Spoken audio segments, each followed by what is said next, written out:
Hello students, today we will read chapter number 3, Poverty as a Challenge. Let's start. Overview. This chapter deals with one of the most difficult challenges faced by independent India, poverty. After discussing this multi-dimensional problem through examples, the chapter discusses the way poverty is seen in social sciences. Poverty trends in India and the world are illustrated through the concept of the poverty line. Causes of poverty as well as anti poverty measures taken by the government are also discussed. The chapter ends with broadening the official concepts of poverty into human poverty. Introduction. In our daily life, we come across many people who we think are poor. They could be landless laborers in villages or people living in overcrowded jogis in cities. They could be daily wage workers at construction sites or child workers in dhabas. They could also be beggars with children in tatters. We see poverty all around us. In fact, every fourth person in India is poor. This means roughly 270 million people in India live in poverty 2011-12. This also means that India has the largest single concentration of the poor in the world. This illustrates the seriousness of the challenge. Two typical cases of poverty. Urban case. 30-year-old Ram Saran works as a daily wage laborer in the wheat flour mill near Ranchi in Jharkhand. He manages to earn around rupees 1500 a month when he finds employment, which is not often. The money is not enough to sustain his family of six. That includes his wife and four children aged between 12 to 6 months. He has to send money home to his old parents who lives in a village near Ramgarh. His father, a landless laborer, depends on Ramsaran and his brother who lives in Haziribagh for sustenance. Ramsaran lives in one room rented house in a crowded basti in the outskirts of the city. It's a temporary shack built of bricks and clay tiles. His wife, Santa Devi, works as a part time maid in few houses and manages to earn another rupees 100. They manage a meager meal of dal and rice twice a day, but there is never enough for all of them. His elder son works as a helper in a tea shop to supplement the family income and earns another rupees 300, while his 10-year-old daughter takes care of the younger siblings. None of the children go to school. They have only two pairs of hand-me-down clothes each. New ones are brought only when the old clothes become unwearable. Shoes are a luxury. The younger kids are undernourished. They have no uh, access to healthcare when they fall ill. Rural case. Lakha Singh belongs to a small village near Meerut in Uttar Pradesh. His family doesn't own any land, so they do odd jobs for the big farmers. Work, work is erratic, and so is income. At times, they get paid rupees 50 for a hard day's work, but often it's in kind, like a few kilograms of wheat or dal or even vegetables for toiling in the farm through the day. The family of eight cannot always manage two square meal a day. Lakha lives in a kucha hut on the outskirts of the village. The women of the family spend the day chopping fodder and collecting firewood in the fields. His father, a TB patient, passed away 2 years ago due to lack of medicines. His mother now suffers from the same disease and life is slowly ebbing away. Although the village has a primary school, Lakhan never went there. He had to start earning when he was 10 years old. New clothes happen once in a few years.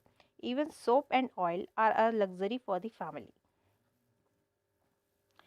These two typical cases illustrate many dimensions of poverty.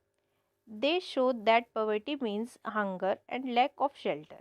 It is also is a situation in which parents are not able to send their children to school, or a situation where sick people cannot afford treatment. Poverty also means lack of clean water and sanitation facilities. It also means lack of a regular job at the minimum decent level. Above all, it means living with a sense of helplessness.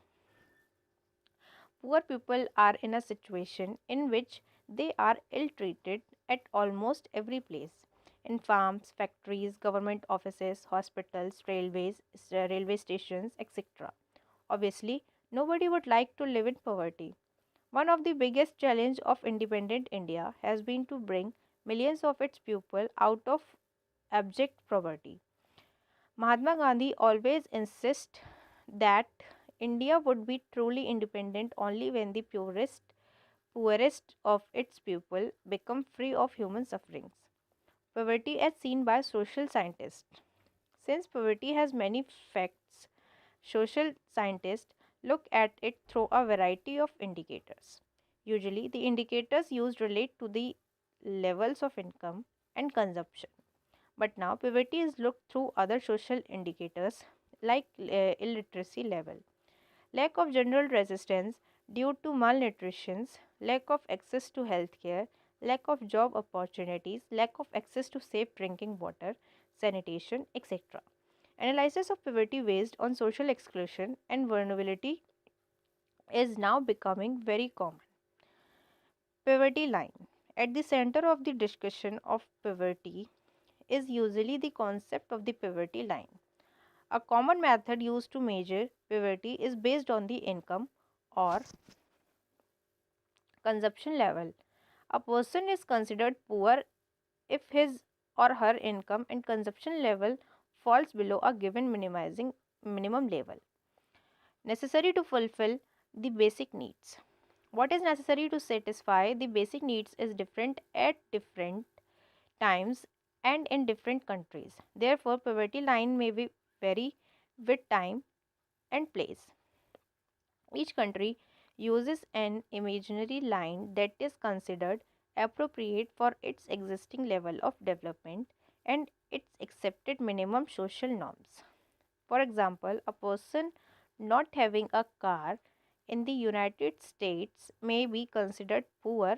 In India, owning of a car is still considered a luxury.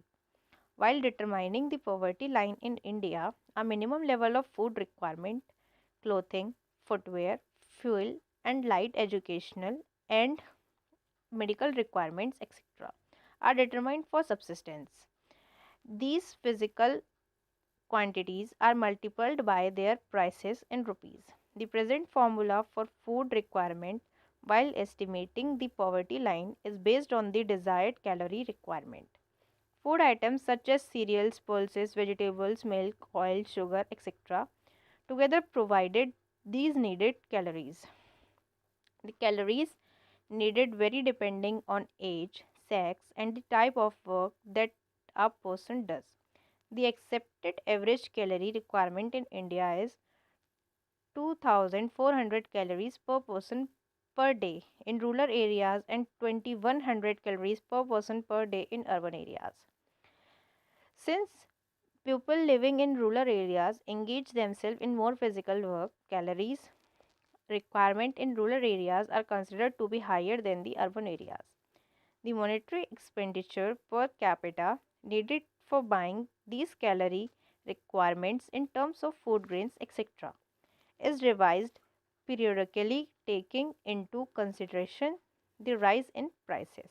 On the basis of these calculations, for the year 2011-12, the poverty line for a person was fixed at rupees 816 per month for rural areas and rupees 1000 for urban areas.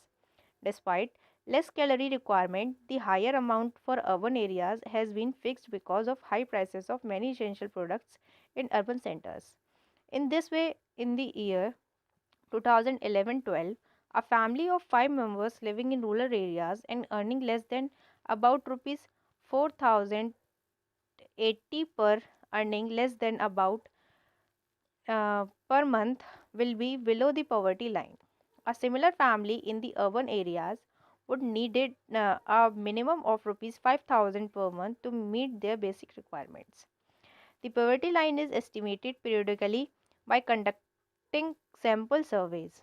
These surveys are carried out by National Sample Surveys organizations. However, for making comparison between developing countries, many international organizations like the World Bank use a uniform standard for the poverty line.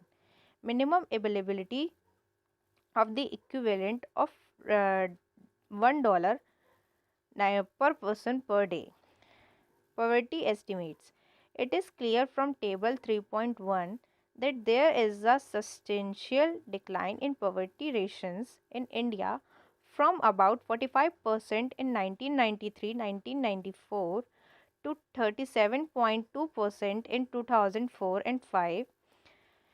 The proportion of people below poverty line further came down to about 22% in 2011-12. If the trend continues, people below poverty line may come down to less than 20% in the next few years.